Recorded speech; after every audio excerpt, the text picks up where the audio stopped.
الأمر على هذا النحو. تعلمون لماذا؟ لأنهم لا يشعرون ولا يعلمون، لا يشعرون بحجم انحطاطهم. لا، الأمة ليست منحطة إلى تلكم الدرجة التي تظنون. الأمة في صحوة ممتازة طالما تحجبت النساء أو انتقبنا، والتحى الرجال وأموا المساجد وأخذوا المساويك وحافظوا على الشعائر والطقوس وسبحوا بحمد السلطان. الأمة ممتازة، ليس بينها وبين أن تصبح كجيل الصحابة إلا خطوات يسيرة. هذا هو مشروعكم، هذا مشروعنا. هكذا هم يعرضون، هذا هو مشروعنا. ماذا تحبون أكثر من هذا؟ تعرفون لماذا أيضا مرة أخرى؟ لأن هؤلاء غائبون ومغيبون، ضائعون مضيعون. هؤلاء لا علاقة لهم بالعالم الآخر، هؤلاء لا يرون كيف يعيش الناس، كيف يفكر الناس.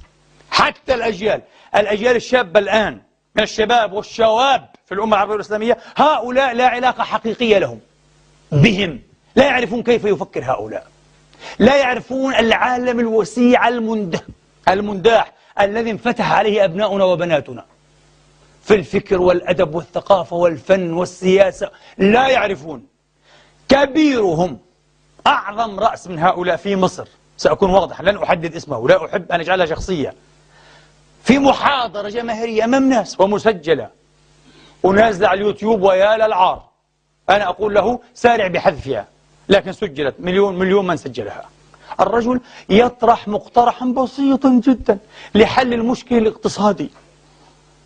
مصر فيها مشكلة اقتصادية كأكثر دول العالم الإسلامي، العالم الإسلامي والعالم الثالث.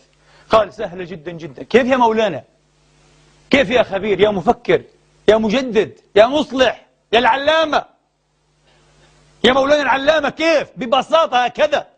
الغزو، قال يغزو، اخرجوا اغزوا، اغزوا الكفار.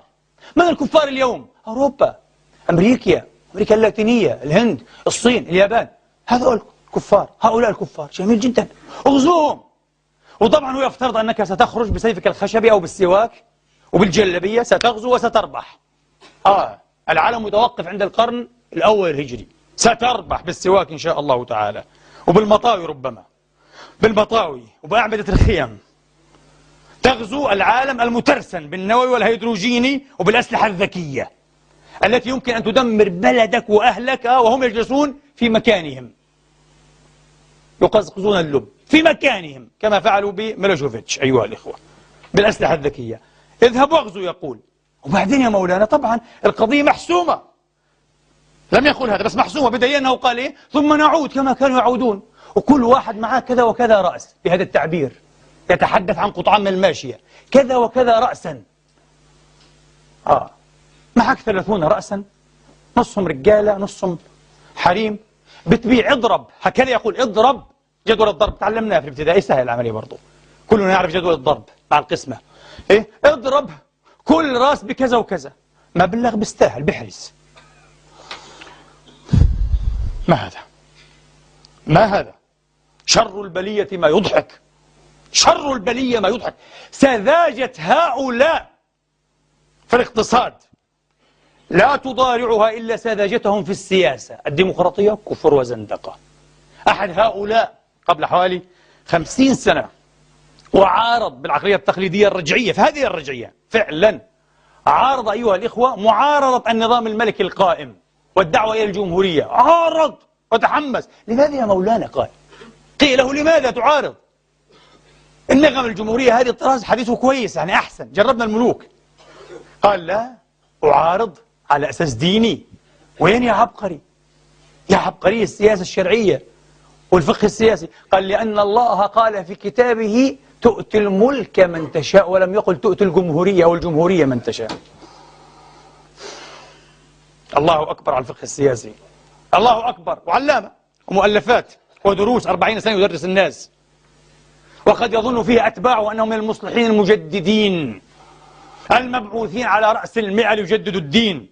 كارثة، سذاجة، مش سذاجة، حماقة صبيانية ولدانية في الاقتصاد وفي السياسة وفي الفكر وفي الفقه وفي الدين وفي الأخلاق، في كل شيء، شيء لا يكاد يصدق.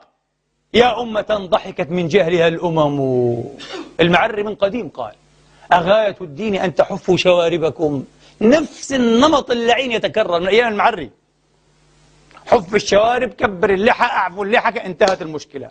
الدين عاد كالأول ما شاء الله، جدد الدين. هكذا يجدد الدين. فقال: أغاية الدين أن تحفوا شواربكم؟ يا أمة ضحكت من جهلها الأمم.